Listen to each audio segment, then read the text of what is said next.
Hello friends, GK गुरुजी अड्डा के YouTube platform पे मैं शैलेश आप सभी का हार्दिक स्वागत करता हूं। प्यारे साथियों, हम लोग का जो इंपॉर्टेंट टॉपिक की सीरीज है अभी वो सीडीपी की चल रही है। तो आइए देखते हैं सीडीपी में हमारा अगला टॉपिक क्या है जो हमारे एग्जाम की दृष्टि से बहुत महत्वपूर्ण है और 1 नंबर का क्वेश्चन आपको देखने को मिलता है। तो टॉपिक है चाइल्ड साइकोलॉजी। और जो आपका चाइल्ड साइकोलॉजी है प्यारे साथियों, ये आपके एग्जाम को पास करने में बहुत बड़ी भूमिका निभाता है। बिना विलंब करते हुए सबसे पहले देखते हैं बीएफ स्किनर। स्किनर महोदय को कहा जाता है बहुत ही सूझबूझ भरा वैज्ञानिक, अर्थात बहुत ही महत्वपूर्ण है।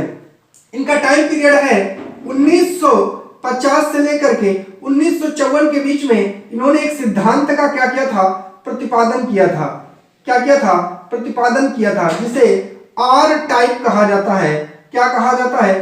आर टाइप या क्रिया प्रसूत अनुबंधन का सिद्धांत। क्रिया प्रसूत अनुबंधन का सिद्धांत इसको कहते हैं। अनुबंधन का सिद्धांत इसी को कहा जाता है। क्रिया प्रसूत अनुबंधन का सिद्धांत इन्होंने दिया था। आइए जानते हैं क्या है। जो स्किनर महोदय थे, सबसे पहले स्किनर महोदय के प्रयोग को जान लेते हैं। तो इन्होंने जो प्रयोग किया था प्यारे साथियों, वो 2 जानवरों पर किया था। आप पहला जानवर था उन्होंने चूहा और दूसरा है जो है कबूतर।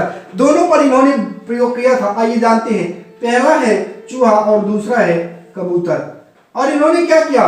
जब अपना प्रयोग किया और जब इनका प्रयोग क्या हो जाता है, प्रयोग सफल हो जाता है, तो क्या कहते हैं? चूहे के सामने रखते हैं ये भोजन और चूहे को एक बॉक्स में करते हैं बंद, जिसमें लगा होता है खटका। जब खटका दबता है तो चूहे को भोजन मिल जाता है। इस प्रकार चूहा कई बार जब यह प्रयास कर लेता है तो उसको क्या मिल जाता है? भोजन। अंततः वो सीख जाता है कि खटका दबाने से ही क्या होगा? भोजन मिलेगा। तो एक यहां आपको एक टॉपिक और मिलेगा, पुनर्बलन।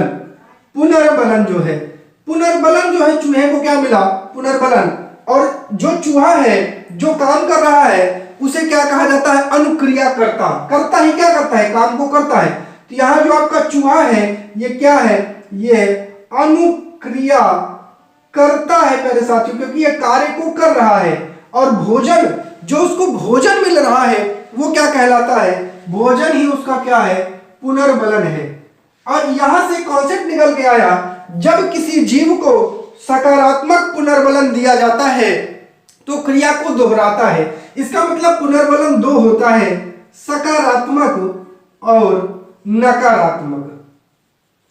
जब किसी बच्चे को आप सकारात्मक पुनर्बलन देते हैं, कोई बच्चा है 2 की टेबल सुना रहा है, गलत हो गया, सकारात्मक पुनर्बलन दिए, बेटा कोई बात नहीं फिर से सुनाएगा। उसको डांट दिए तो जो आता है वो भी भूल जाएगा। अर्थात डांटने का पुनर्बलन नकारात्मक और उसको प्रोत्साहित करने का पुनर्बलन सकारात्मक। तो पुनर्बलन 2 प्रकार का होता है, सकारात्मक नकारात्मक। जो पुनर्बलन है इसका सिद्धांत हल ने दिया है, यह भी जानते रहिए। इस सिद्धांत को देने वाले हैं हल महोदय हैं, लेकिन इसका प्रयोग करने वाले स्किनर महोदय हैं। प्रयोग किया था स्किनर ने। अर्थात इसको जो आपका पुनर्बलन सिद्धांत है इसको देने वाले कौन थे? तो इसको देने वाले हल महोदय थे और जो प्रयोग किया वो स्किनर ने किया। स्किनर महोदय ने पुनर्बलन को सबसे ज्यादा महत्व दिया।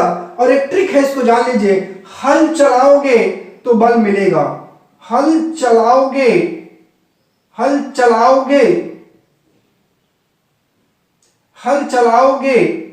तो क्या मिलेगा? हल चलाओगे तो बल मिलेगा।